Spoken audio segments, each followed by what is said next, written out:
반갑습니다, 여러분. 네, 한 주 동안 잘 지내셨죠?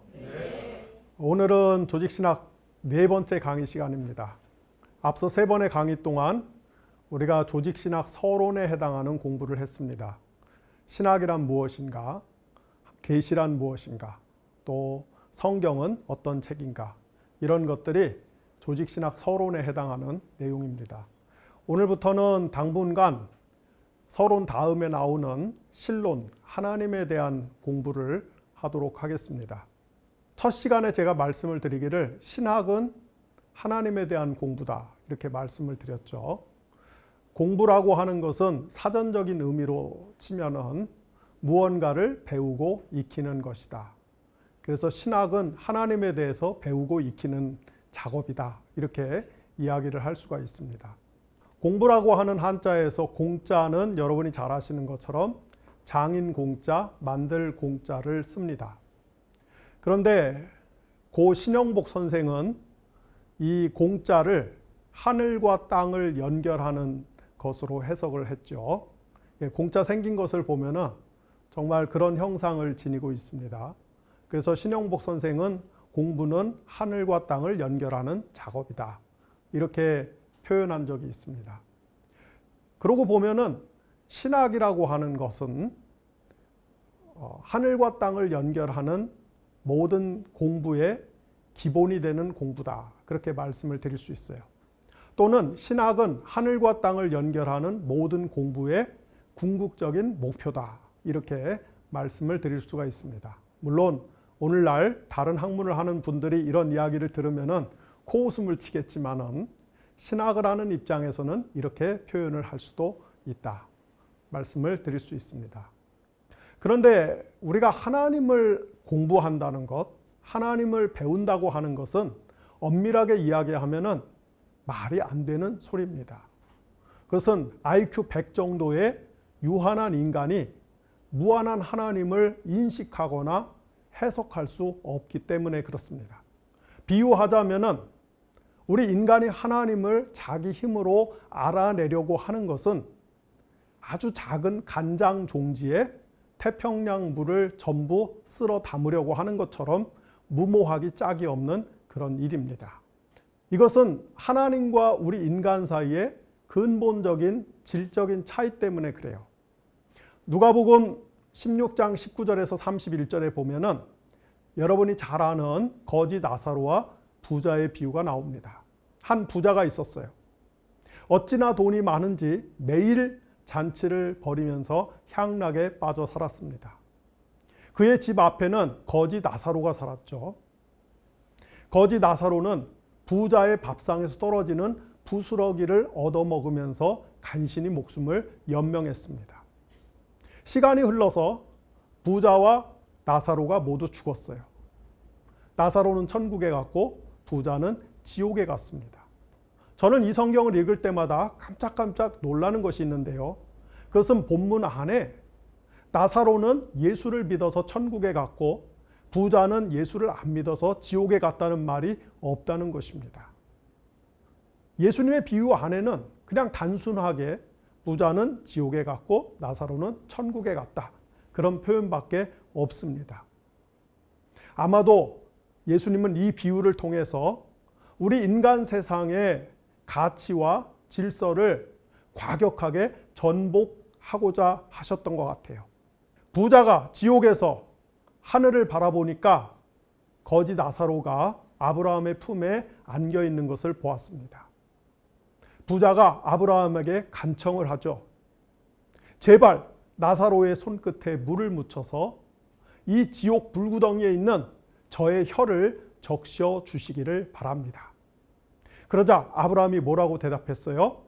얘야, 우리가 있는 이곳과 너희가 있는 그곳 사이에는 큰 구렁이 있어서 서로 건너갈 수가 없단다. 도와주고 싶어도 그 구렁 때문에 도와줄 수가 없다. 그렇게 대답을 했죠. 비유하자면은 하나님과 인간 사이에도 이런 큰 구렁이 있어서 서로 넘나들 수가 없습니다. 이것을 신학에서는 하나님과 인간 사이의 질적인 차이다 이렇게 이야기를 하는 것이죠.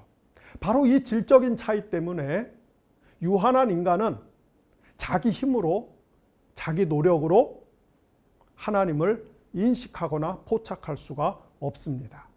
그래서 하나님이 먼저 선제적으로, 주도적으로 자신을 우리 인간에게 알려주셔야 돼요. 그것이 계시이고, 특별히 하나님은 성경을 통해서 그분이 어떤 존재인지를 우리에게 명확하게 알려주셨습니다. 그래서 우리 기독교는 다름 아닌 성경의 하나님을 믿는 것입니다. 여러분, 제가 평소에도 수없이 강조하는데 우리가 믿는 하나님은 성경을 통해서 자신을 소개하고 드러내신 하나님을 우리가 믿는 것이에요. 세상에 많은 신들이 있습니다. 세상에 자칭 타칭 많은 하나님들이 있고 주님들이 있습니다. 그러나 우리 기독교인들이 믿는 하나님은 성경을 통해서 소개된 하나님을 우리가 믿는 것입니다. 한국 교회 안에 많은 문제가 있고 많은 어려움이 있습니다. 그 문제와 어려움들 대부분은 사실은 성경의 하나님을 안 믿는 데서 비롯되는 것입니다. 이게 무슨 말이냐? 교회 가면 온통 하나님 이야기 투성인데, 그런데 그 하나님 이야기에 담겨 있는 내용들을 보면은 성경의 하나님이 아닌 경우들이 너무나 많다는 것이에요. 인간들의 탐욕과 어리석음과 무지로 만들어낸 하나님을 교회 안에서 소비하고 있는 것이지, 정말로 성경을 통해서 자신을 드러내신 그 하나님과 상관이 없는 경우가 너무나 많습니다. 교회의 부패와 타락이 바로 여기서 시작되는 것입니다. 그러므로 교회를 교회되게 하기 위해서는 제일 먼저 우리가 해야 될 것은 성경의 하나님을 바로 알고 그분을 바로 믿는 것입니다. 자, 그렇다면은 성경의 하나님은 도대체 어떤 존재인가?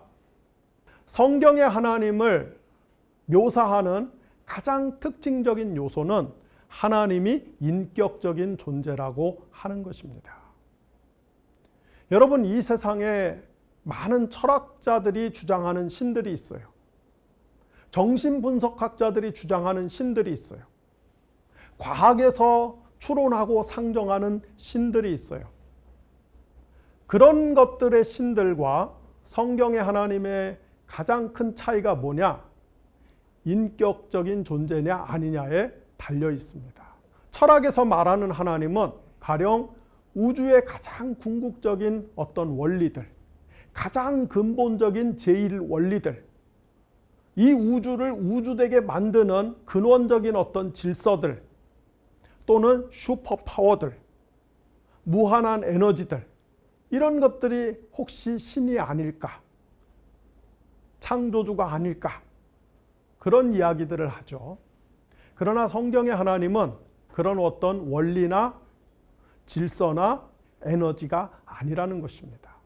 성경의 하나님은 인격적인 존재로서 우리에게 그분을 소개해 주시는 분이십니다.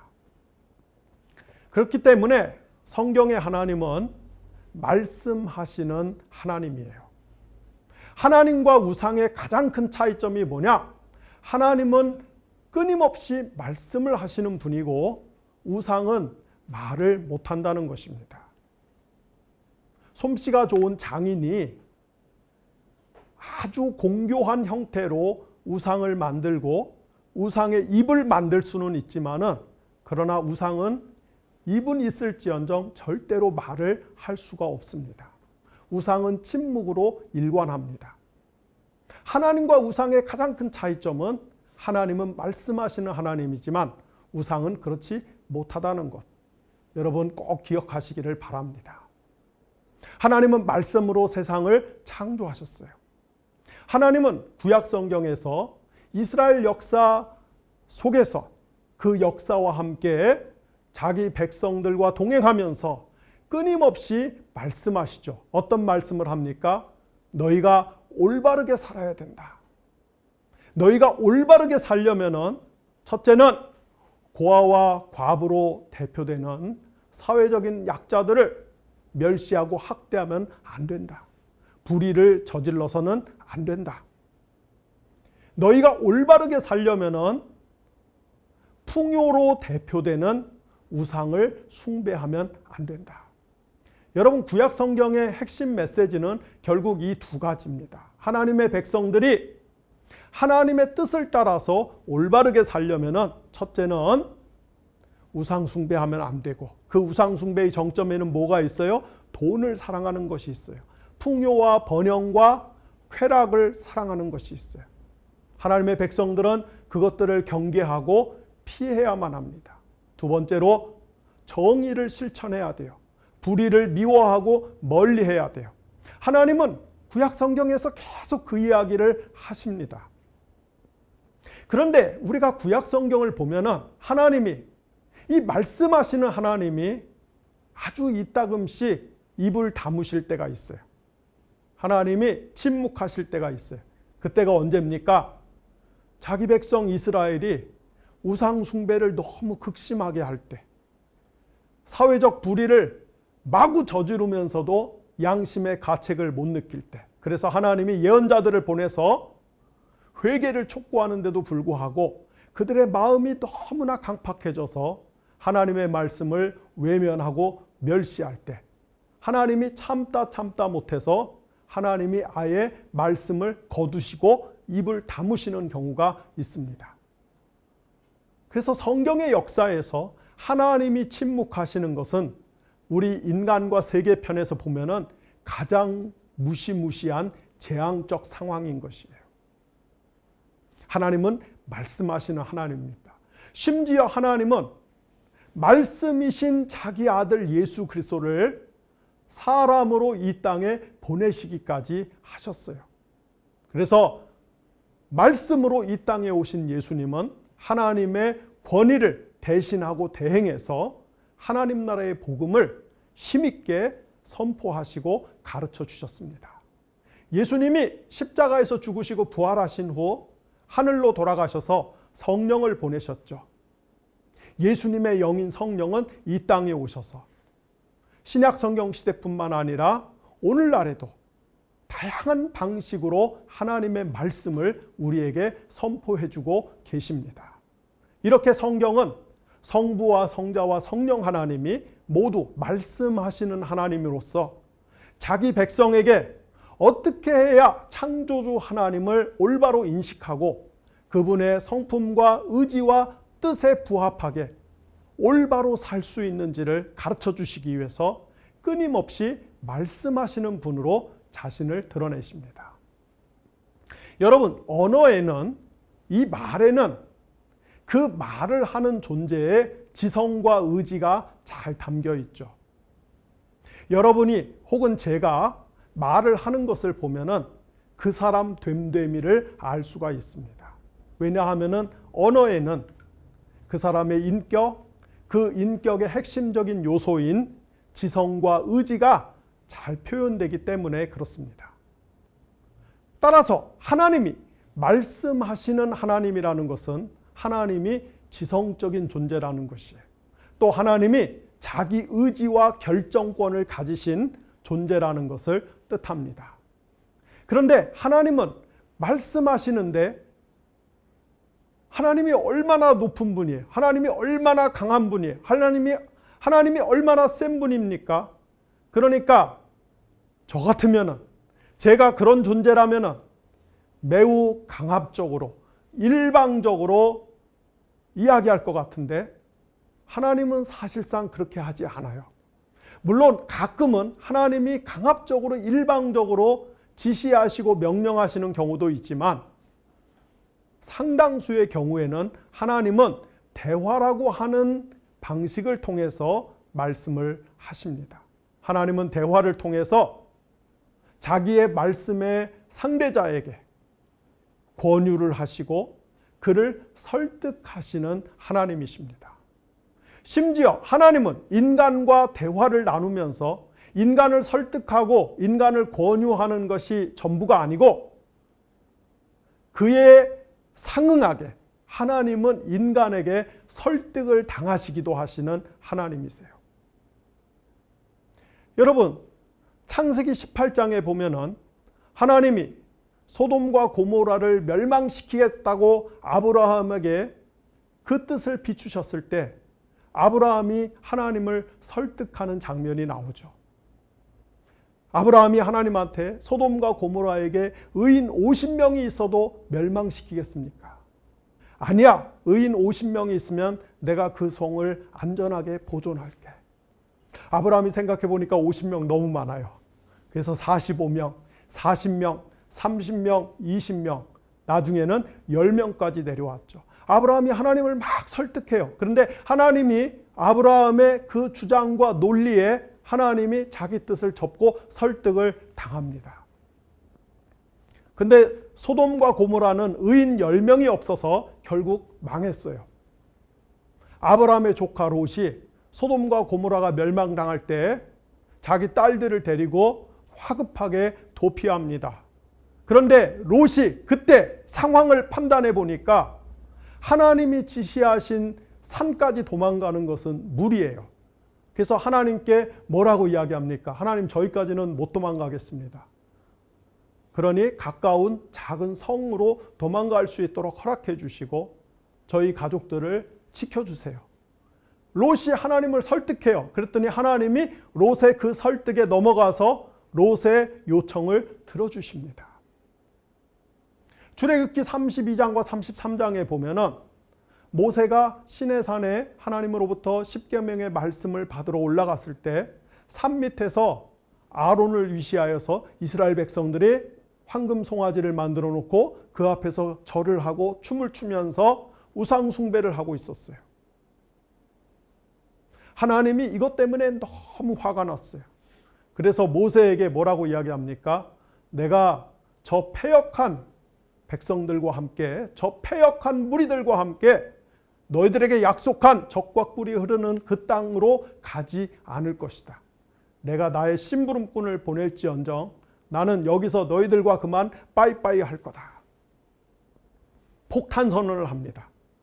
그러자 모세가 하나님께 비유하자면 하나님의 바짓가랑이를 붙들고 매달려서 하나님을 막 설득해요.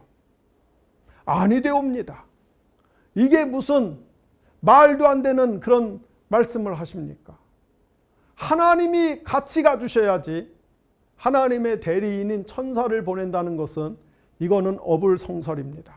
모세가 하나님을 막 설득하니까 하나님이 자기 뜻을 물리치시고 접으시고 모세의 그 요청에 하나님이 응하시죠. 이렇게 성경에 보면은 하나님도 인간을 설득하시지만 하나님이 인간에게 설득되는 장면들도 적지 않습니다. 심지어 하나님은 인간과 내기를 하고 인간에게 시험을 당하시기는 그런 분이시기도 해요. 사사기 6장에 보면은 하나님이 기드온이라고 하는 사람을 사사로 불러서 미디안 민족의 손으로부터 이스라엘 백성을 구원하시기로 하셨어요. 그런데 기드온이 소심하고 의심이 많아서 하나님의 부르심에 선뜻 응하지를 않습니다. 그리고 하나님을 자꾸 시험하죠. 하나님과 내기를 합니다. 하나님, 제가 밤에 마당에다가 양털을 하나 깔아 놓을 테니까 이슬이 그 양털 위에만 있고 땅에는 하나도 묻지 않으면은 하나님이 정말 나에게 진짜로 나타나셔서 나를 사사로 부르셨다는 것을 내가 믿겠습니다. 아주 당돌한 요구를 해요. 그런데 하나님이 그 요구를 들어주세요. 그랬더니 기드온이 그 다음 날은 자신의 요구를 뒤집어 갖고 하나님, 오늘 밤에는 타작마당 땅에는 이슬이 내리는데 양털에는 이슬이 하나도 묻지 않게 해주세요. 그러면 제가 하나님을 믿겠습니다. 그런데 하나님이 거기까지도 들어주십니다. 이렇게 하나님은 인간과 내기를 하고 인간에게 시험을 당하시기까지 합니다. 하나님의 말씀은 그래서 굉장히 다양한 층위를 가지고 있다. 하나님의 말씀은 비유하자면 무지개와 같아서 7빛깔 다채로운 색깔을 가지고 있다. 그렇게 표현을 할 수 있겠습니다. 여담입니다만은 제가 나중에 성령론 공부할 때 한 주를 할애해서 기도에 대해서 강의를 하겠습니다만은 우리 그리스도인들이 하나님과 기도하는 것은 바로 말씀하시는 하나님과 대화를 하는 것이죠. 꼭 한국 교인들뿐만 아니라 현대 교인들에게 있는 공통적인 치명적인 약점 하나는 우리는 기도할 때 하나님께 일방적으로 독백을 한다는 것이에요. 또는 일방적으로 하나님께 뭔가를 요청하고 청구한다는 것입니다. 물론 그런 기도도 필요해요.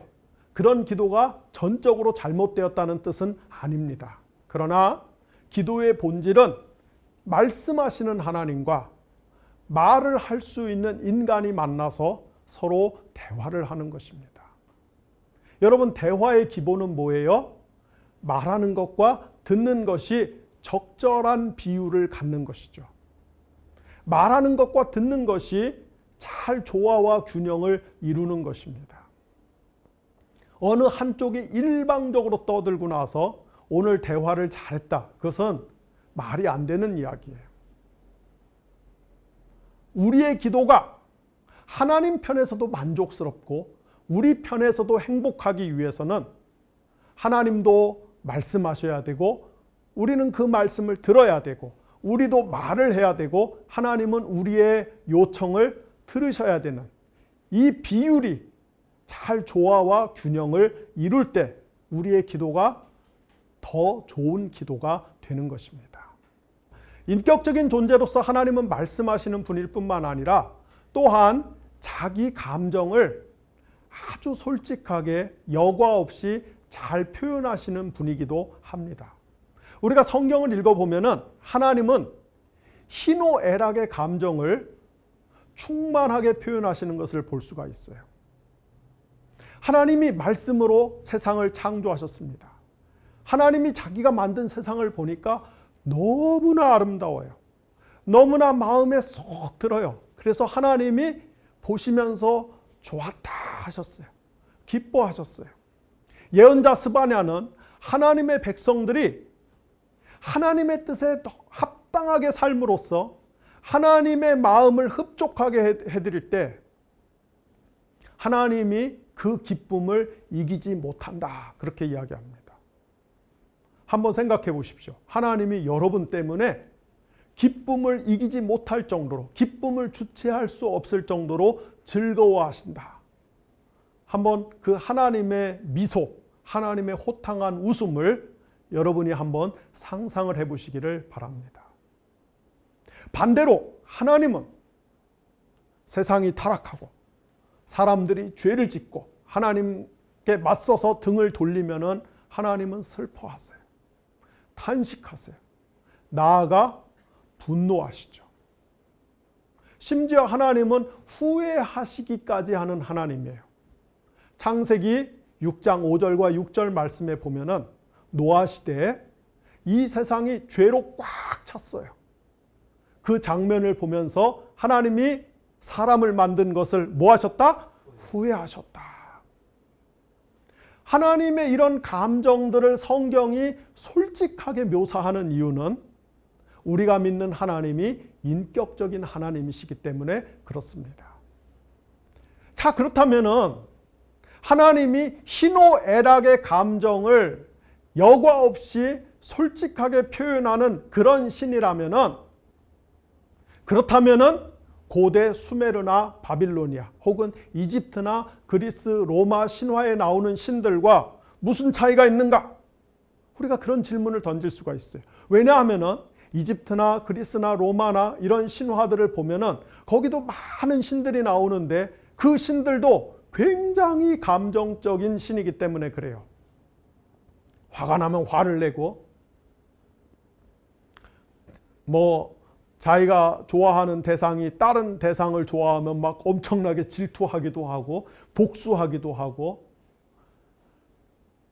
당장에 여러분 그리스 로마의 신화만 봐도 거기 나오는 신들이 얼마나 감정이 풍성합니까?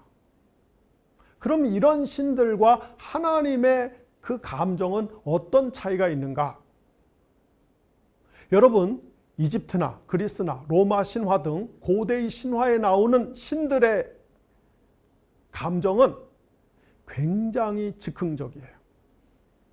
그리고 아주 말초적이고 이기적이고 자극적일 때가 많습니다.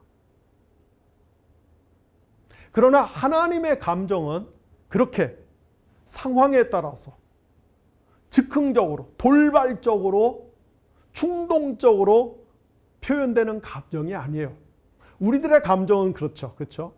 어떤 상황에 따라서 그 상황에 영향을 받고 지배를 받으면서 굉장히 즉흥적이고 충동적일 때가 많지요. 근데 하나님의 감정은 그렇지가 않아요. 하나님은 희노애락의 감정을 충분히 표현하시지만은 그러나 그 하나님의 감정은 거룩한 사랑에 의해서 안전하게 통제되는 감정입니다. 이것이 하나님과 인간 세상의 신화들에 나오는 그런 신들의 감정의 결정적인 차이라고 말씀을 드릴 수가 있습니다. 하나님은 희노애락의 감정을 가지신 분으로서 특별히 이 세상의 고통에 굉장히 민감하게 반응하시는 분이십니다. 이슬람의 알라는 이 세상의 고통을 전혀 상관하지 않는 그런 신이에요. 세상에서 온갖 끔찍한 일들이 벌어져서 사람들이 신음을 당하고 절규하고 죽어나가도 이슬람의 신은 너무나 초월적이기 때문에 하늘에서 팔짱 끼고 유유자적 고고하게 지내는 그런 신입니다. 그래서 이슬람 교인들은 알라가 이 세상의 고통과 이 세상의 슬픔에 직접적으로 반응하고 개입하지 않기 때문에 그냥 세상은 세상 나름대로 돌아가게 내버려 뒀기 때문에 그렇기 때문에 역설적으로 이 세상에서 일어나는 모든 일들이 다 알라의 뜻이라고 인샬라라고 이야기를 하는 것이에요. 유감스럽게도 지난 1900년 동안의 기독교 역사에서 상당수의 심지어 아주 유명하고 위대한 신학자들조차도 성경에 나오는 하나님을 이슬람의 알라와 같은 고통의 무심한 신으로 그렇게 착각하고 오해했어요. 이것은 우리 기독교 신학의 역사에서 굉장히 슬픈 역사입니다. 아우구스티누스는 이런 이야기를 했어요. 하나님은 세상의 고통에 대해서 별 관심이 없다. 진정한 관심이 없다. 안셀무스라고 하는 중세의 유명한 신학자는 하나님은 이 세상의 고통에 의해서 아무 영향을 받지 않는다. 그렇게 이야기했어요. 종교개혁가 칼빈도 성경에 하나님이 고통을 느끼신다 이렇게 표현한 것은 우리 인간의 이해를 돕기 위한 비유적인 표현이지 하나님은 실제로 고통을 당하지 않으신다. 그렇게 이야기를 했습니다. 왜 기독교의 기라성 같은 신학자들이 하나님이 이 세상의 고통으로부터 분리되어 있고 이 세상의 고통에 초연한 그런 하나님이라고 생각했냐면 사실상 기독교 신학자들이 고대 그리스 철학의 영향을 받았기 때문에 그래요. 그리스 철학에서 말하는 신은 쉽게 말하면 부동자입니다. 변함이 없는 존재예요. 그런데 신이 변하지 않기 위해서는 이 세상으로부터 결코 영향을 받아서는 안 돼요. 이런 그리스 철학의 카테고리를 빌려다가 지난 1900년 동안의 기독교 신학을 전개하다 보니까 기독교의 하나님도 세상의 역사와 단절된 세상의 아픔과 슬픔과 유한함과 연약함으로부터 차단된 지고지순한 존재처럼 간주했던 것이죠. 그러나 우리가 성경을 실제로 읽어보면 성경의 하나님은 그런 부동자가 아닙니다. 하나님은 세상의 고통에 굉장히 민감하게 반응하시는 분이에요. 여러분 창세기 4장을 보세요. 가인이 아벨을 돌로 쳐 죽였어요.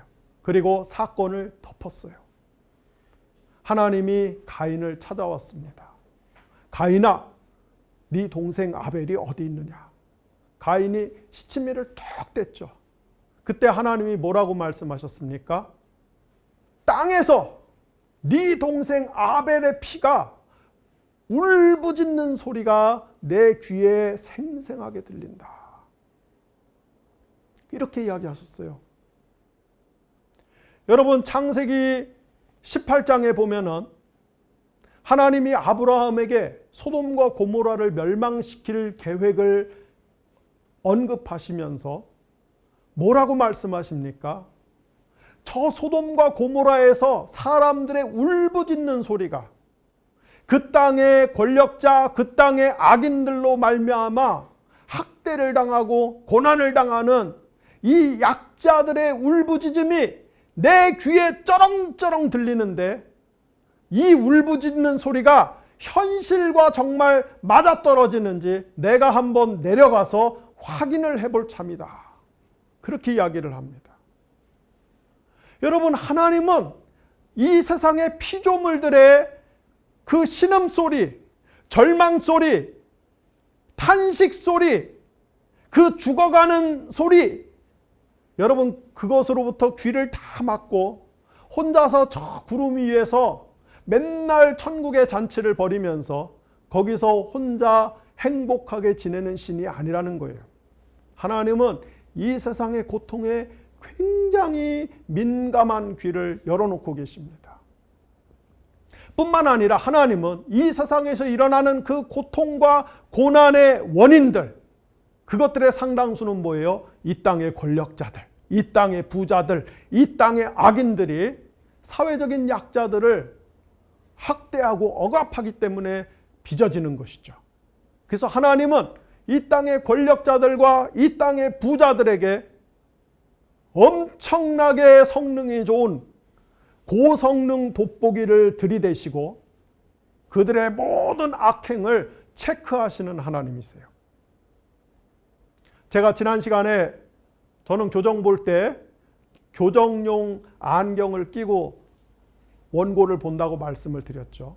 그런데 제가 교정을 볼 때 교정용 안경만 쓰는 게 아니라 제 책상 옆에는 굉장히 큰 돋보기도 하나 있습니다.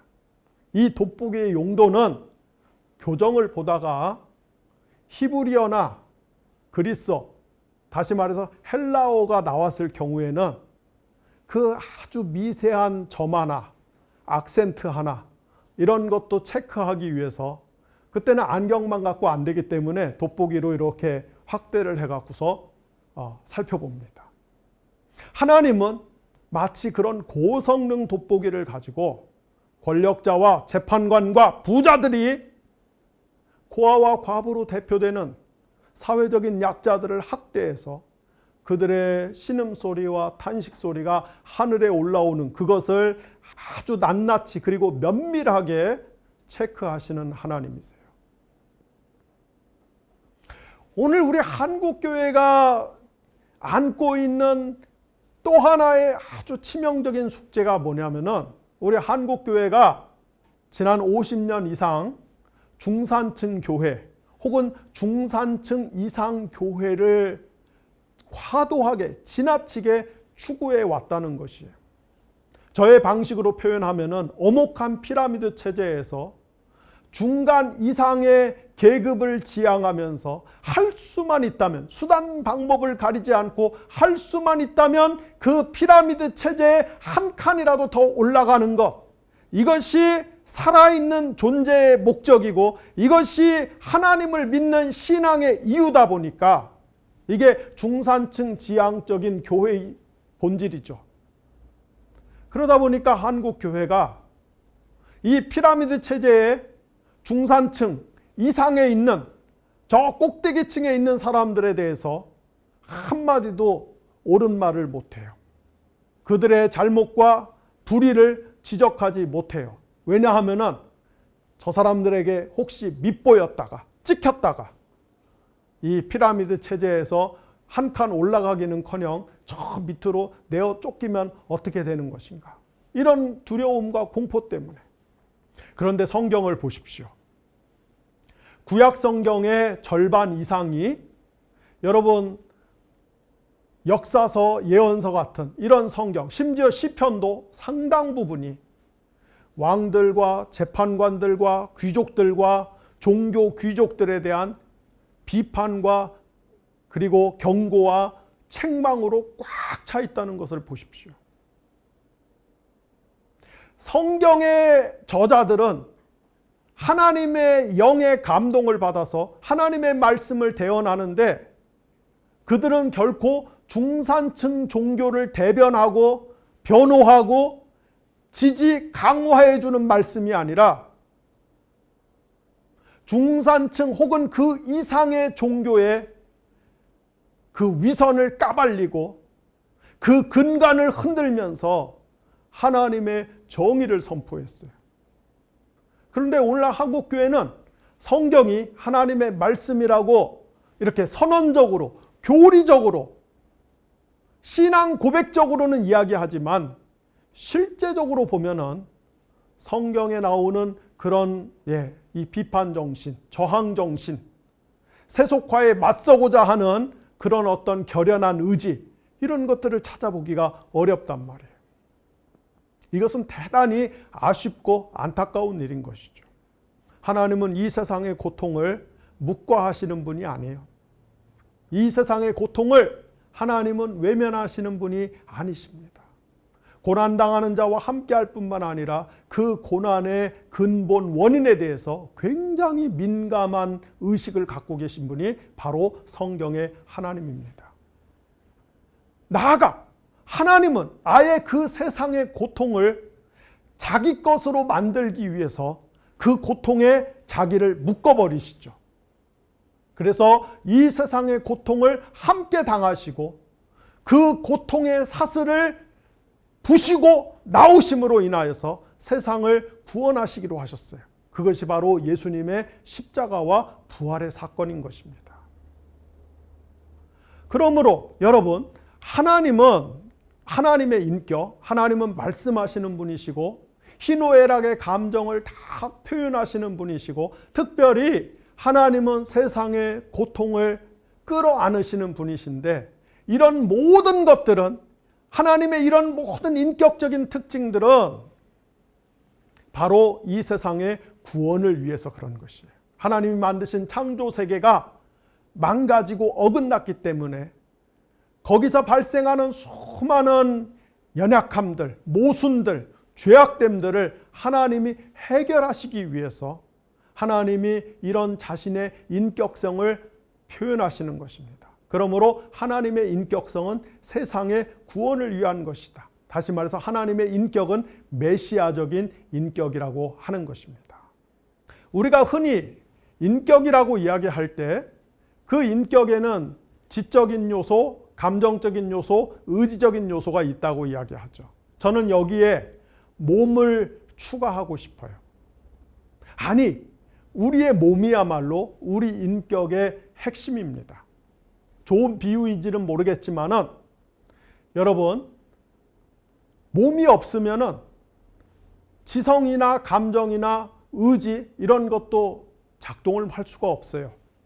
여러분의 빛납니까? 예, 여러분의 빛나는 지성과 빛나는 감성과 빛나는 의지가 빛을 발하기 위해서는 여러분의 몸이 필수입니다. 좋은 비유인지는 모르겠지만은 여러분의 지성과 감성과 의지를 어플이라고 이야기한다면 여러분의 몸은 핸드폰 본체와 같은 것이에요. 여러분 핸드폰 본체가 있어야 그 빛나는 어플들이 기능을 발휘할 수 있듯이 여러분의 몸이 있기 때문에 여러분의 인격의 여러 요소들이 그 기능을 발휘하는 것입니다. 그런데 우리가 몸을 가지고 있다는 것, 다시 말해서 우리 인간이 몸적인 존재로 존재한다는 것은 필연적으로 우리가 공간적인 존재라는 것을 의미해요. 여러분에게 몸이 있기 때문에 여러분은 지금 공간을 하나씩 차지하고 있어요. 여러분의 이 사이즈, 이 수직 사이즈, 수평 사이즈. 수평 사이즈, 그러니까 고개를 숙이는 분들이 있는데, 고개를 드세요. 자, 여러분의 이 체적과 면적 등에 어떤 다 공간이 있는 거예요. 우리 인간이 몸으로 존재한다는 것은 우리가 공간을 점유한 존재라는 것입니다. 그런데 우리가 공간을 점유한 존재이기 때문에 우리는 반드시 거리가 있어야 돼요.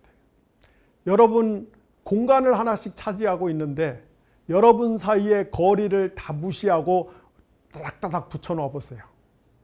그럼 여러분 괴로워서 다음 주부터는 오고 싶은 마음이 안 들 겁니다. 바로 이런 이유 때문에 저는 이거 정말 너무나 놀라운 통찰력이라고 생각하는데, 바로 이런 이유 때문에 우리 동양 한자 문화권에서는 그 옛날부터 사람을 인간이라고 표현을 했죠. 이때 간자는 사이간자예요. 거리간자예요. 사람은 적당한, 정말 적절한 거리를 유지할 때만 사람다워질 수가 있습니다. 정말 그렇죠? 여러분 부부 사이에도 우리가 부부는 일심동체다 이렇게 표현하지만, 그러나 부부 사이에 적절한 거리가 있을 때 그 부부 사이가 건강하고 안전하죠. 젊은 청춘 남녀가 사랑에 빠져서 결혼을 합니다. 한 40살 때까지는 여자가, 아내가 남편에게 자꾸 달라붙으려고 그래요. 그 남편이 뭐라고 그래요? 절로 가, 절로 가 그러죠. 그러다가 이제 40이 넘으면 갑자기 과격하게 역전이 돼갖고 자고 났더니 이게 확 세상이 달라졌어요. 남자가 이제 자꾸 달라붙으려고 그래요. 그죠? 이제 여자가 막 밀어내죠. 절로 가, 절로 가.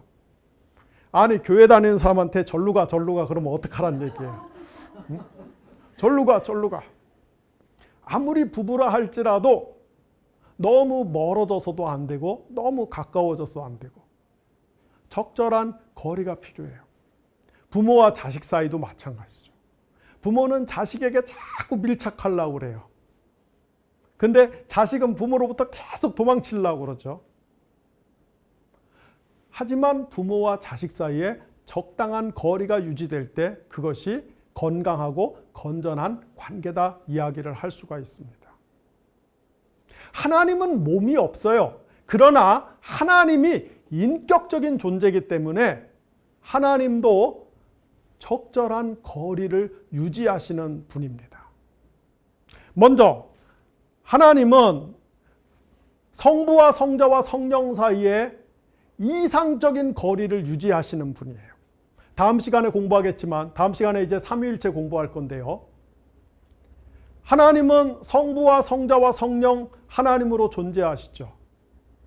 그런데 성부와 성자와 성령 하나님이 가장 이상적인 적당한 거리를 늘 유지하시는 분이에요.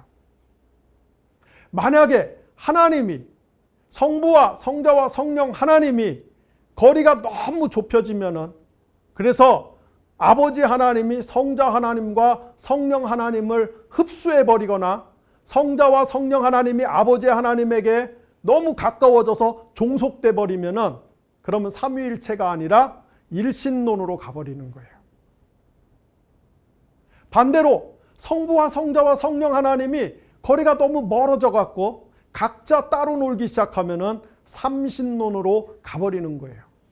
그런데 우리가 하나님이 동일한 본질을 가지신 세 하나님이 존재할 수 있다라고 고백하는 것은 성부와 성자와 성령 하나님이 항상 가장 이상적인 거리를 유지하고 있기 때문에 그렇습니다.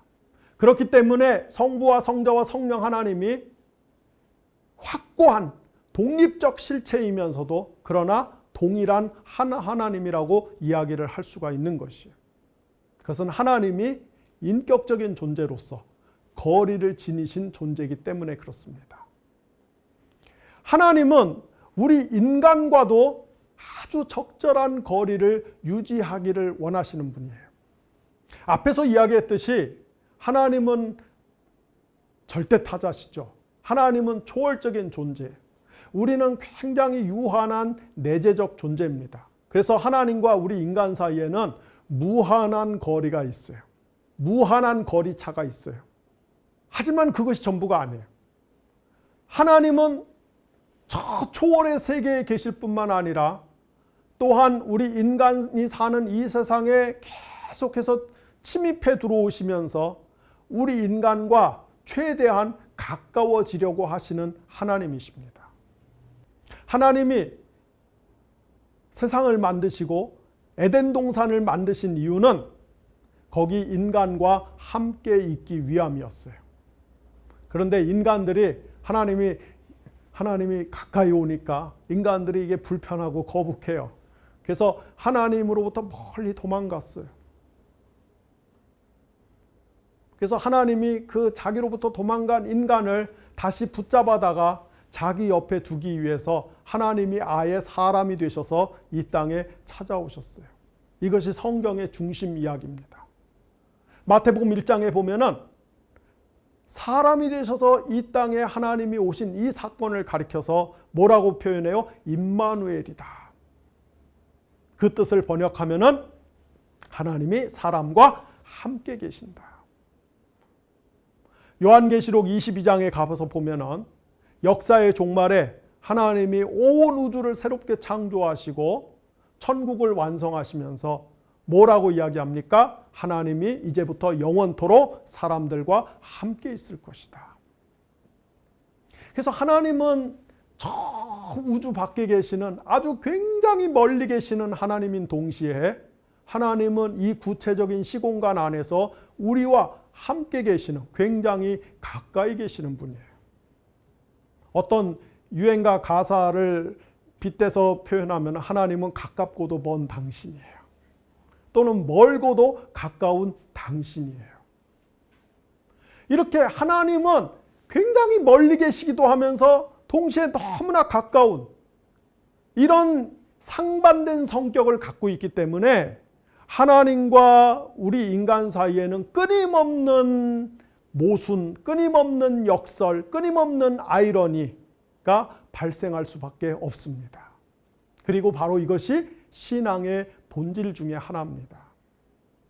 여러분, 하나님은 너무나 멀리 계시기 때문에 우리가 아무리 손을 내뻗어서 그분을 붙잡고 그분을 이해하려고 해도 절대로 하나님은 우리의 손아귀 안에 안 들어오시는 분이에요. 그렇지만 하나님은 너무나 가까운 분이기 때문에 우리가 하나님을 또 잘 이해할 수 있는 분이기도 합니다. 신앙에는 이런 역설과 모순이 존재해요. 우리가 기도할 때도 이 기도는 하나님이 꼭 들어주실 것 같아. 근데 안 들어주실 때가 있어요. 설마 이 기도를 하나님이 들어주실까 하고 그냥 장난스럽게 했는데 하나님이 바로 들어주실 때도 있어요. 왜 이렇게 하나님은 항상 우리의 예측과 우리의 기대를 넘어서서 독특하게 행동하실까?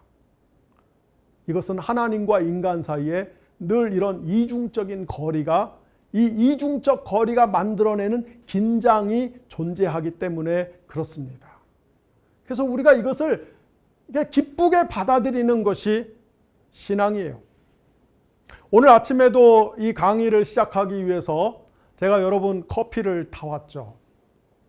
어쩌다 보니까 내 인생의 팔자가 여기 가도 커피 타고 저기 가도 커피 타고 저기 가도 커피 타고 완전히 근데 그건 괜찮다 이거예요. 나만 보면은 커피 없냐고 하는 이 인간들이 1년 내내 나한테 원두 커피를 사다 주는 사람들이 없다는 거죠. 여러분들이 홀짝홀짝 아무렇지 않게 마시는 저 무수히 많은 그 커피의 그 원두 값은 도대체 누가 되는 것일까? 성경에 의하면은 이런 메시지가 선포될 때 사람들이 제 위에 앉아갖고 옷을 찢으면서 막 회개를 하죠. 우리가 잘못했도다. 정확하게 1년 전쯤인데요. 캐나다에서 목회하는 어떤 목사님이 비행기를 타고 아주 힘들게 한국에 오셔갖고 제가 그 목사님을 만나서 기도를 해주려고 퇴근을 안 하고 밤 11시까지 회사에서 기다렸어요. 그리고 만나서 기도를 해준 적이 있어요. 1년 전 일입니다. 이분이 캐나다에서 육종암 판정을 받아갖고 다리에 육종암 판정을 받아갖고 육종암은 이렇게 이제 다리에 생기는 암인데 캐나다에서 그 병원에서 의사가 판정을 내리기를 당장에 다리를 절단해야 된다. 그래서 그러면은 내가 한국 가서 절단하겠다. 세브란스 병원에 예약을 하고 한국에 들어왔어요. 그런데 그분 가족 한 사람이 우리 오빠를 위해서 기도해 주세요. 그래서 제가 이제 그 목사님은 그날 처음 본 생면부지의 그 목사님인데 어쨌든 밤 11시까지 남아갖고 만나고서 기도를 했습니다. 근데 제가 이렇게 기도를 하면서 그 목사님 표정을 보니까 전혀 나를 신뢰하지 않는 그 분위기가 막 역력해요. 아니 병원에서 의사들이 이제 다리 잘라야 된다고 그랬는데 뭐 기도해갖고 낫겠는가? 기도해갖고 뭐 달라질 게 있겠는가? 기도를 했어요. 어떻게 될게요? 그 목사님이 그 자리에서 벌떡 일어나갖고 막 팔팔하게 뛰어다녔으면 얼마나 좋겠어요. 그랬으면 내 주가가 확 올라갔을 거야. 그런 일은 안 일어나더라고요. 병원에 가서 다행히 의사가 수술은 조금 미루고 한번 항암부터 시작을 해보자. 그래갖고 이제 항암을 시작을 했는데 한 달 전쯤에 그 목사님이 캐나다로 돌아갔어요. 캐나다로 돌아갔는데 이 병원의 한국의 의사가 뭐라고 이야기를 했냐면은 자기가 의학적인 지식으로는 도저히 지금 이 상황을 설명할 수가 없어. 이거 어떻게 이거를 말을 해야 될지는 모르는 상황인데 하여튼 의학적인 지식으로는 이게 설명이 안 되는 상황인데 완치가 됐습니다. 그래갖고 캐나다로 돌아가셨어요. 여러분이 그 먹는 그 커피 값은 그 목사님 여동생이 매달 저한테 14만 4천 원어치씩 14만 4천 원어치 커피 값을 보내주기 때문에 여러분들이 이렇게 무임승차를 하고 있는 거예요. 저는 정말 이런 체험들을 굉장히 많이 하는데요. 그런데 하나님이 우리의 기도에 응답하시고 반응하시는 것을 보면은 앞서도 이야기했지만 항상 저의 기대와 예측을 벗어나거나 저의 기대와 예측을 정말 이렇게 보란 듯이 깔깔 웃으면서 깔아뭉개는 그런 방식으로 나타날 때가 너무나 많습니다. 왜 그럴까? 하나님은 왜 우리가 정해놓은 그 경로대로 하나님은 우리가 다 이렇게 설계해 놓은 그 루트대로 이렇게 움직이지 않고 우리는 이렇게 다 그 길을 바둑판처럼 닦아놓고 하나님이 이렇게 와서 여기서 좌회전하고 신호대기에다가 우회전하고 여기서는 유턴해야 되고 이래야 될 것 같은데 하나님은 우리가 설계해 놓은 그 도시 밖으로 나가서 하나님은 막 초원을 달리고 광야를 흙먼지를 내고 달리는 그런 방식으로 일을 하실 때가 많아요. 왜 그러냐? 하나님과 우리 사이에 거리가 있기 때문에 그래요. 그리고 이 거리가 있는 것은 하나님도 인격적인 존재고 우리도 인격적인 존재이기 때문에 필연적으로 발생할 수밖에 없는 문제인 것입니다. 자, 여러분, 우리가 이제 크리스찬 가정에서 아이를 낳습니다. 그리고 아이에게 어려서부터 하나님을 잘 공경해야 된다고 가르치죠. 그래서 아이가 열심히 부모를 따라서 교회를 다니고 주일학교를 다닙니다. 한 5살에서 6살 정도까지는 교회에 가서 배운 것을 문자 그대로 다 믿어요. 정말 성경을 의심 없이 다 받아들여요. 그러다가 애가 한 7살, 8살쯤 되면서 머리가 조금 커지기 시작하면서 어느 날 이제 여러분들이 굉장히 당혹할 만한 질문을 던지기 시작하죠. 첫 번째 질문은 모든 크리스찬 가정에서 나오는 첫 번째 질문은 이거죠. 아니, 하나님이 선악과를 안 만드셨으면, 그지? 선악과를 안 만드셨으면 사람이 타락할 일도 없잖아. 선악과를 안 만들었으면 사람이 소위 말하는 원죄에 연루되어서 죄인이 될 까닭이 없잖아. 자, 아이들이 굉장히 합리적인 반론을 펼치기 시작합니다. 두 번째, 아니 하나님이 선악과를 만들었어도 백보양보해서 만들었다고 쳐. 그런데 아담과 하와가 선악과 따먹으려고 할 때 하나님이 뿅 나타나서 못 따먹게 했으면은 이렇게 오늘날 세상이 이 모양 이 꼴이 되지 않았을 거 아니냐, 이렇게 질문을 해요. 그러면은 이제 머리가 나쁜 여러분들은 그 질문 앞에서 얼굴이 빨개져 갖고 눈만 껌뻑껌뻑 거리면서 뭐라고 대답합니까? 야, 말씀대로 믿어. 그러죠. 자, 하나님이 왜 에덴 동산에 선악과를 만들어 놓으시고 아담과 하와가 그것을 따먹으려고 할 때 하나님이 제지하지 않으셨을까요? 하나님이 왜 아담과 하와를 그때 밧줄로 꽁꽁 묶어 갖고서 어디 저 땅 파 갖고서 감옥 만들어 놓고 거기다 가둬놨으면은 오늘날 인류가 이렇게 비참한 처지가 되지 않았을 텐데 왜 하나님이 그렇게 안 하셨을까요? 하나님과 인간 사이의 거리를 하나님이 존중해 주시기 위해서 그런 거예요.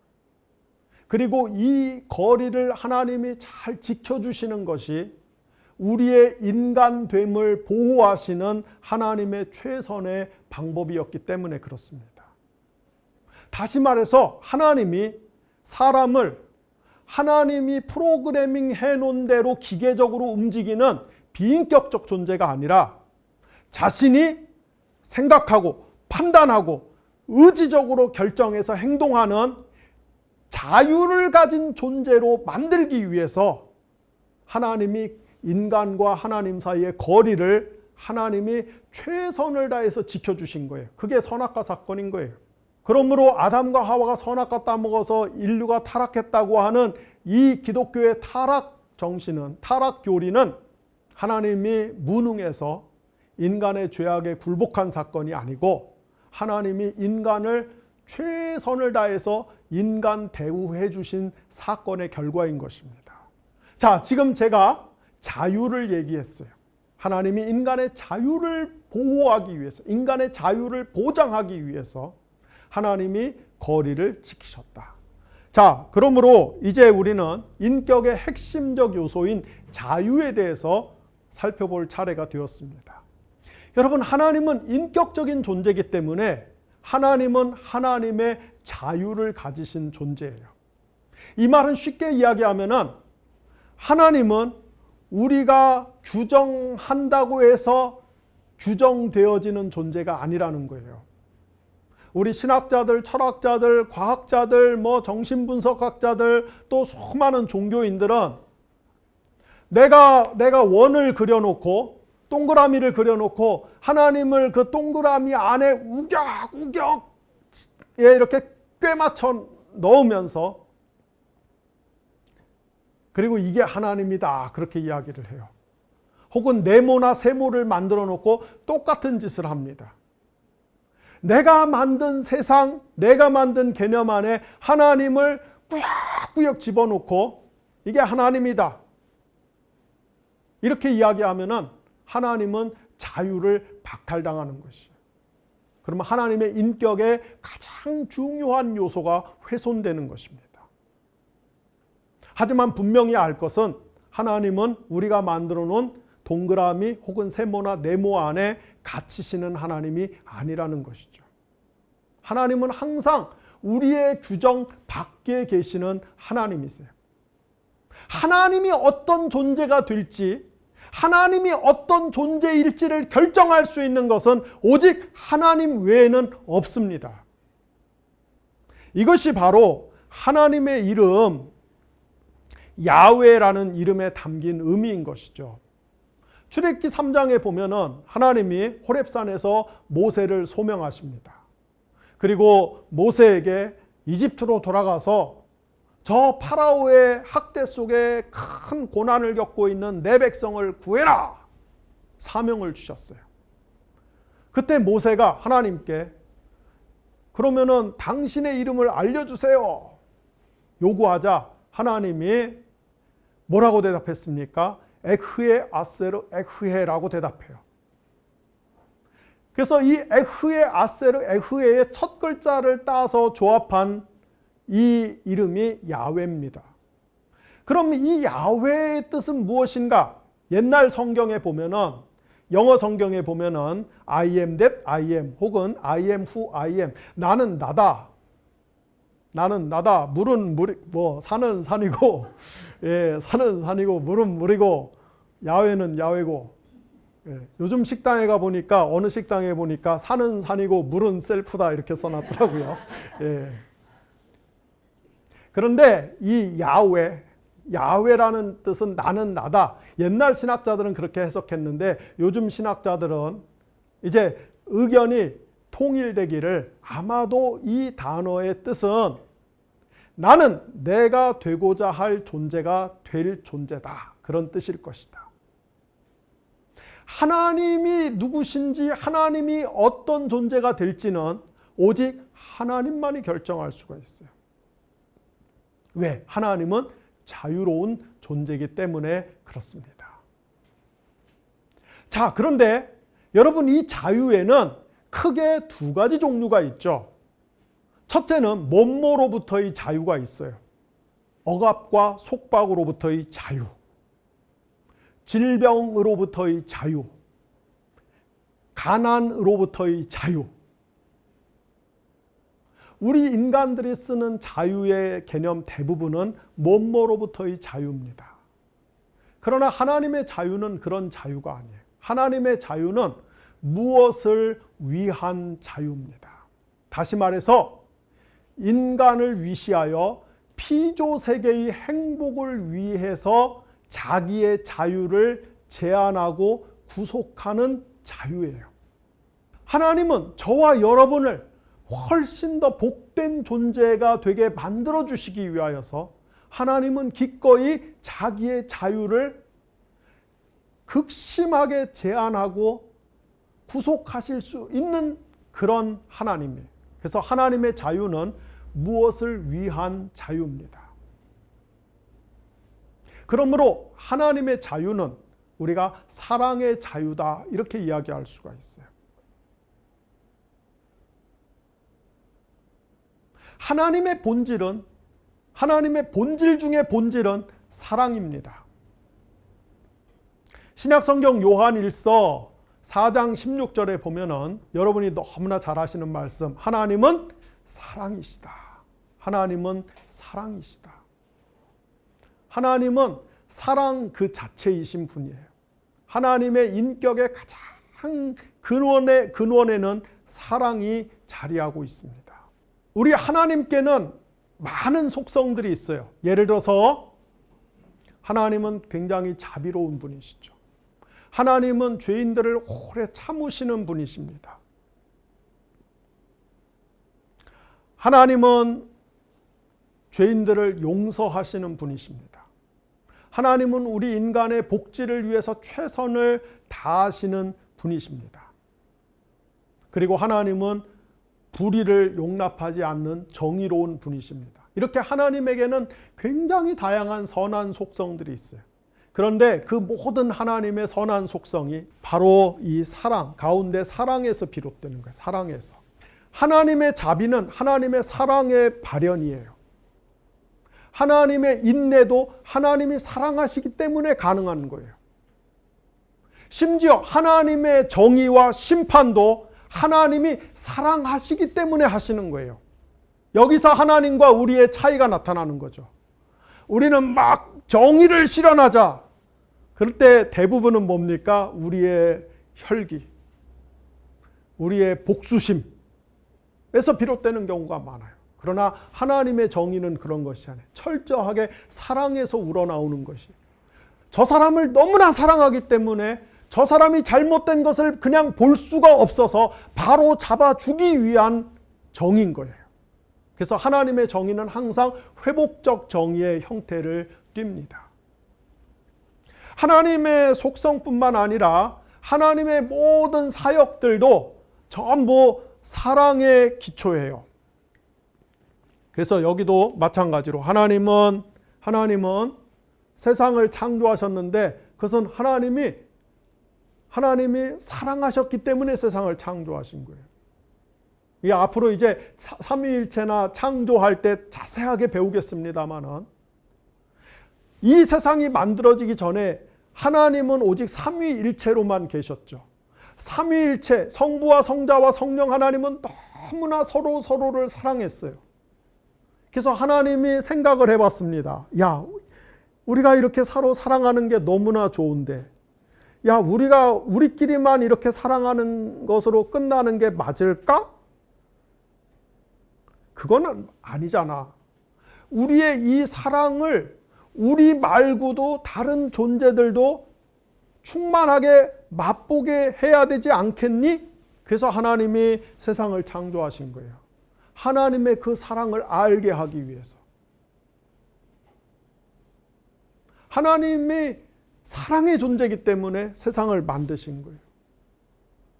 그리고 그 세상을 하나님이 계속해서 보존하고 계시는 것도, 하나님이 유지하고 계시는 것도, 붙들고 계시는 것도 너무나 사랑하기 때문에 그런 거예요. 하나님이 예수 그리스도의 십자가 사건을 통해서 세상을 구원하시고 화해하시고 이 세상을 마침내 하나님이 원하시는 이상적인 세상으로 완성하시는 것도 너무나 사랑하기 때문에 그래요. 하나님의 모든 속성뿐만 아니라 하나님의 사역도 전부 하나님의 사랑에서 우러나오는 것입니다.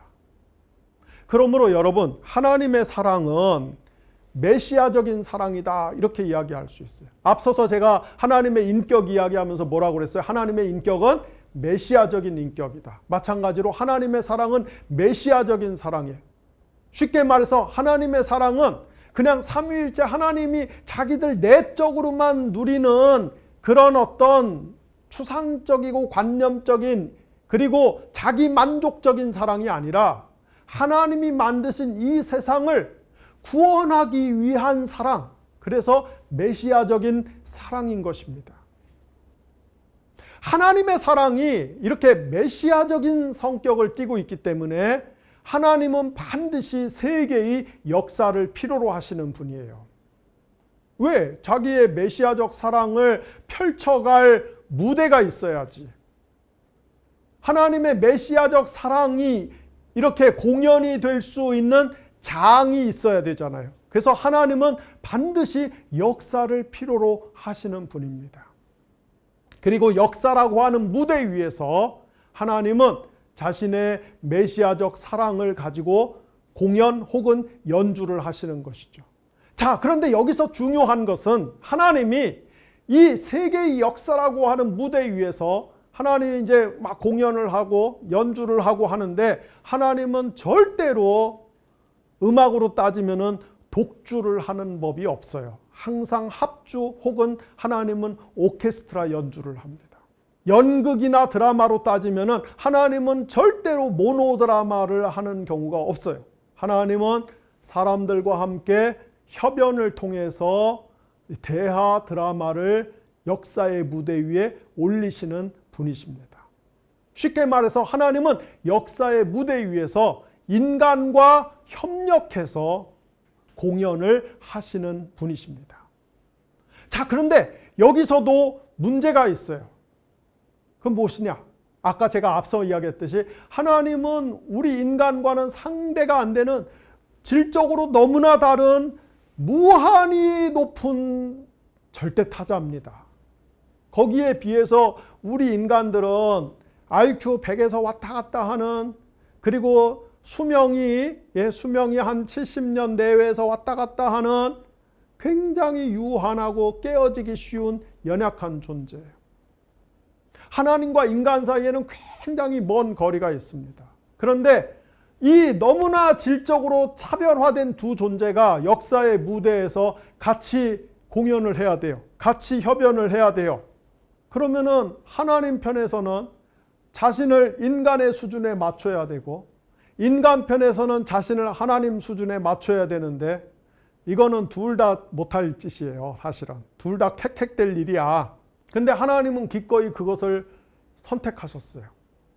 그래서 제가 그냥 이런 모든 비유들은 다 불완전할 수밖에 없어요. 그러나 우리는 이제 이해를 돕기 위해서 이런 비유의 방법을 쓸 수밖에 없는데, 제가 굳이 무리해서 비유를 하나 하자면은, 하나님은 역사의 무대 위에서, 역사의 운동장에서 하나님은 우리 인간과 일종의 2인 삼각 경기를 하시는 거예요. 여러분 2인 삼각 경기 알죠? 운동회 하면은 두 사람이 발 하나 같이 묶고 같이 뛰는 겁니다. 그런데 한쪽은 100m를 10초에 뛰는 육상 선수고, 한쪽은 100m를 한 25초에 뛰는 할머니 혹은 할아버지가 같이 발을 묶고 가면은 어떤 일이 벌어지겠어요? 육상 선수의 속도에 맞추면은 이 할아버지 할머니는 죽어나는 거예요.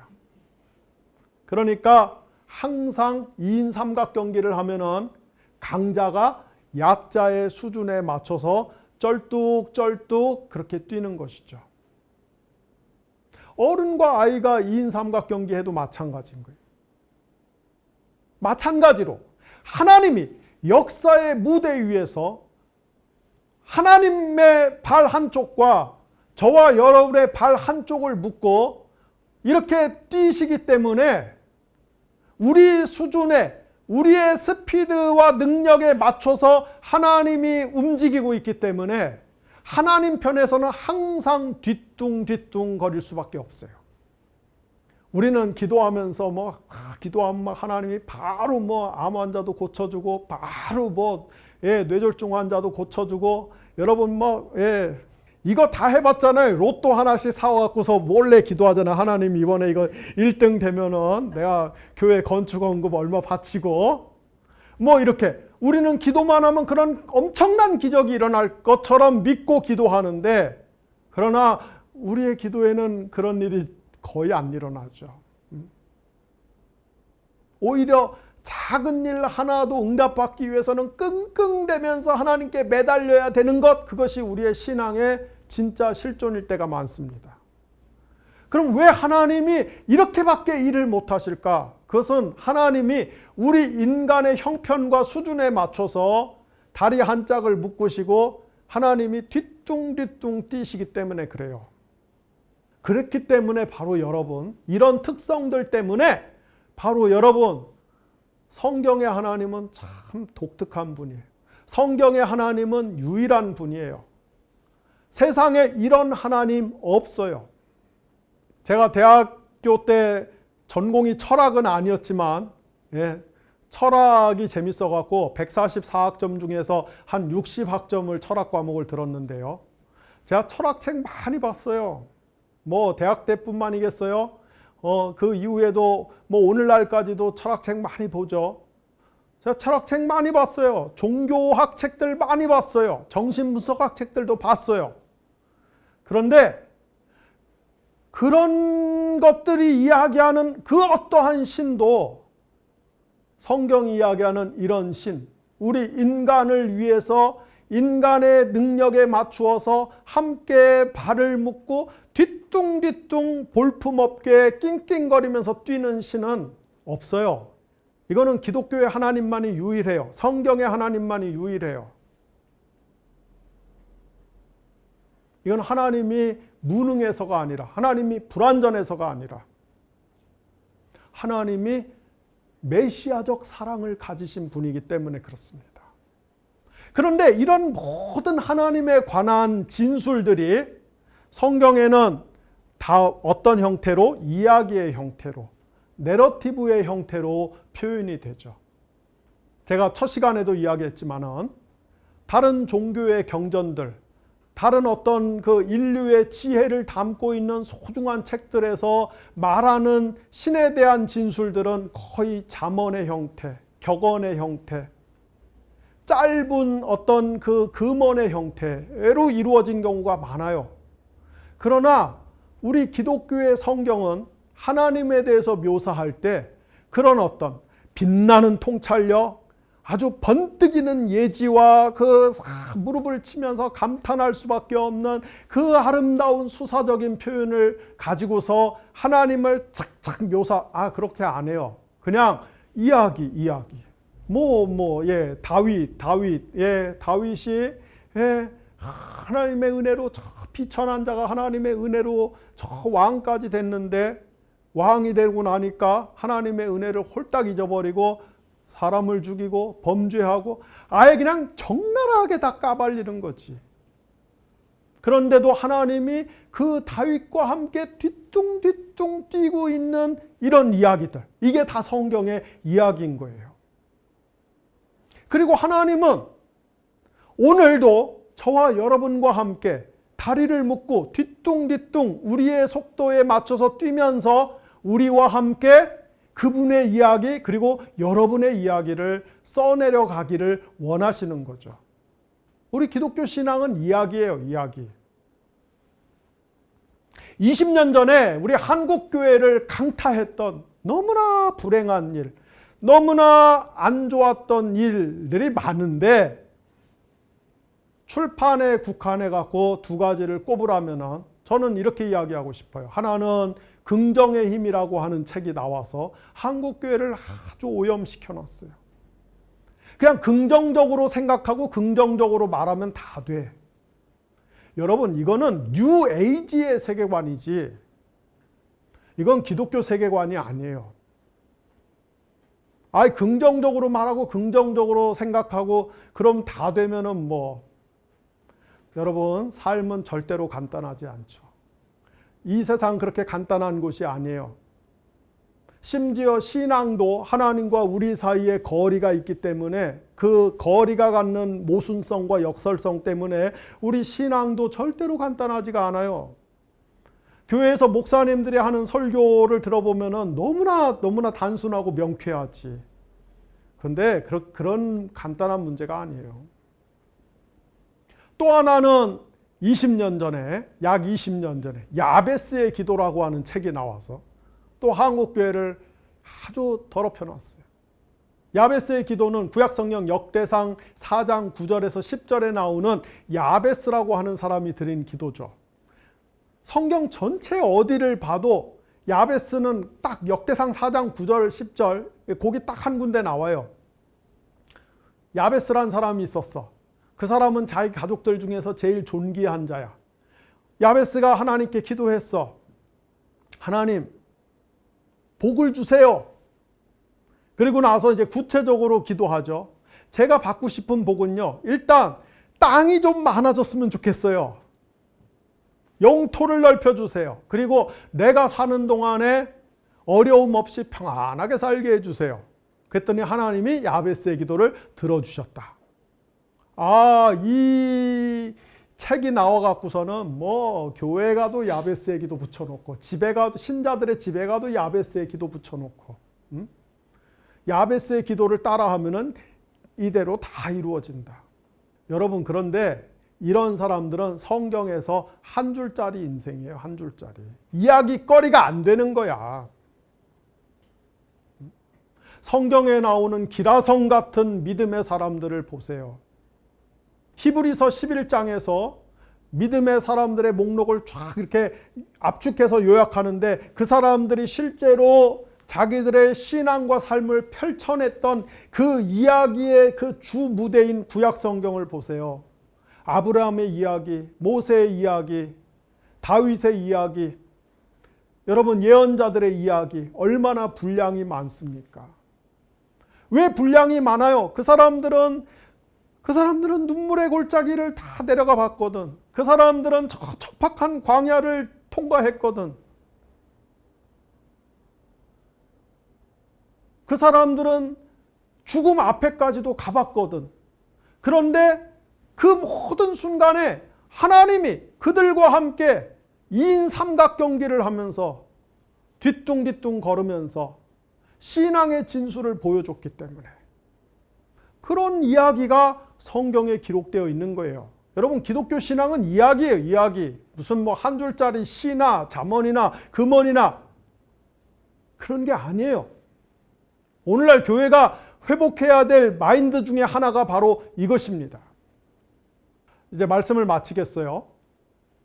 17세기, 그러니까 1600년대 중반에 활동했던 팡세라고 하는 책으로 유명한 파스칼이라고 하는 천재가 있었죠.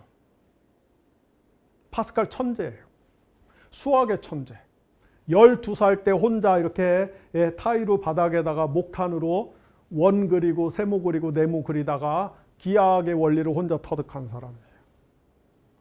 16살 때는 파스칼의 정리라고 하는 원축 곡선에 관한 그런 이론을 정립한 사람이에요. 우리는 12살 때 뭐 했나? 나는 맨날 딱지 치고 뭐 구슬 치고 야구하러 다녔는데. 물리학 천재였어요. 12살 때 음양 이론을 정립한 음악론이라고 하는 논문을 썼다고 그래요. 진공도 파스칼이 인류 역사에서 제일 먼저 진공 상태도 파스칼이 증명해낸 거예요. 공학 천재였어요. 수압기도 인류 역사에서 파스칼이 제일 먼저 개발했어요. 오늘날 컴퓨터의 시조라고 할 수 있는 계산기도 파스칼이 여러분 17세기에 벌써 파스칼이 그걸 개발했어요. 말하자면은 파스칼은 우리나라로 따지면은 제가 어저께 생각해 봤는데 파스칼은 세종대왕하고 장영실을 합쳐놓은 사람이 아니었을까. 그런 천재였어요. 근데 이게 이과 천재잖아요. 이과. 이과 천재는 이과에서 머물러야 되는데 파스칼은 또 문과 천재기도 해요. 굉장히 뛰어난 문필가, 저널리스트, 논객이었죠. 팡세는 그 중에 하나의 작품인 것이죠. 그런데 이 파스칼이, 천재 파스칼이, 왜 제가 파스칼 이야기를 하냐면은 하나님 안 믿는 분들이, 교회 안 다니는 분들이 자꾸 오해하는 것 중에 하나가 이 기독교 신앙은 머리가 조금 모자른 사람들이 그 믿는 거라고 생각하는, 그게 사람이 무리를 걸어 이게 믿어져? 너 완전히 머리가 좀 어떻게 된 게 아니야. 뭐 그럴 수 있어요. 그러나 인류 역사를 보면은 하나님을 안 믿은 천재보다 하나님을 믿은 천재들이 더 많아요. 이 파스칼이 31살 때, 이때가 1645년인데 그 해 11월 23일 날 저녁 10시 30분부터 12시 30분까지 뭔가 굉장히 강렬한 체험을 했어요. 아주 강렬한 신비 체험을 했어요. 그런데 이 체험에 대해서 파스칼이 살아있는 동안에는 아무도 몰랐어요. 왜냐하면 파스칼이 말을 안 했기 때문에.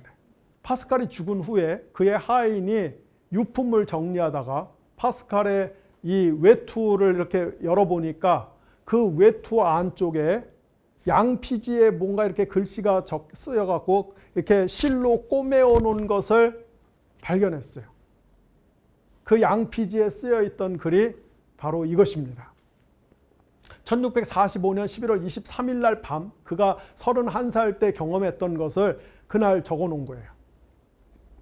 불. 이렇게 시작해요. 불. 철학자와 신학자의 하나님이 아니라 아브라함의 하나님, 이삭의 하나님, 야곱의 하나님. 하나님은 어떤 그런 개념, 추상명사의 하나님이 아니라는 거예요. 하나님은 역사 속에서 이야기를 통해서 자신을 보여주시는 인격적인 하나님이라는 것이죠. 확신, 감격, 기쁨, 평화. 예수 그리스도의 하나님, 예수 그리스도의 하나님, 나의 하나님, 그리고 너의 하나님. 파스칼의 외투 안쪽에 양피지에 적혀서 실로 꿰매져 있던 글의 내용인 것입니다. 자, 여러분, 우리가 이 조직신학 공부를 하는 이유도 우리가 하나님에 대해서 어떤 철학적으로, 신학적으로, 다시 말해서 개념적으로, 데이터적으로 더 많이 알기 위해서 하는 것이 아니라는 것이죠. 우리가 이 공부를 하는 가장 근원적인 이유는 여러분이 여러분의 삶 속에서 하나님의 이야기와 여러분의 이야기를 함께 멋지게 써나가기 위해서 여러분과 함께 다리를 줄로 묶고 땀을 뻘뻘 흘리면서 뒤뚱뒤뚱 뛰면서 여러분을 향해서 오늘도 야, 힘내. 내가 같이 뛰고 있잖아. 내가 옆에 있잖아. 내가 네 손을 잡아주고 있잖아. 그렇게 이야기하면서 계속해서 여러분과 함께 뛰고 있는 나의 하나님, 그리고 너의 하나님, 우리의 하나님을 만나기 위함이란 것이죠. 그것이 우리가 신학을 하는 가장 기본적이고 궁극적인 목표라는 것을 여러분이 잊지 않으셨으면 좋겠습니다. 기도하겠습니다. 하나님 아버지 감사합니다. 조직신학 4번째 강의를 하면서 오늘은 개론적으로 하나님이 누구신지, 하나님이 어떠한 인격적인 존재이신지를 저희가 살펴보았습니다. 하나님이 인격적인 하나님이라는 것을 우리가 머리로는 알고 있지만은 실제로는 망각할 때가 너무나 많습니다. 그래서 하나님을 어떤 우주 안에 있는 슈퍼파워로 또는 내가 필요할 때, 내가 욕망할 때 내가 원하는 방식대로 재단하고 요리하고 마음껏 내가 부려먹을 수 있는 마치 알라딘의 램프에 나오는 지니와 같은 그런 신으로 우리가 하나님을 변질시킬 때가 너무나 많습니다.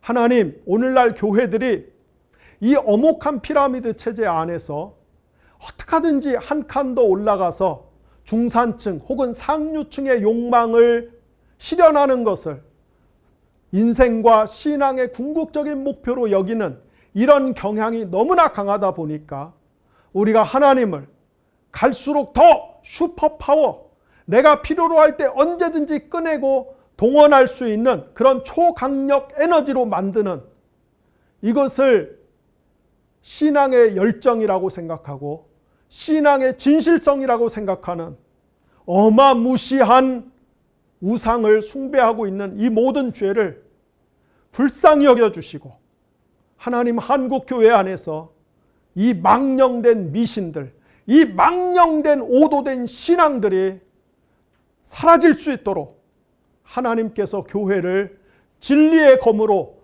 정화시켜 주시고 청소해 주시기를 원합니다.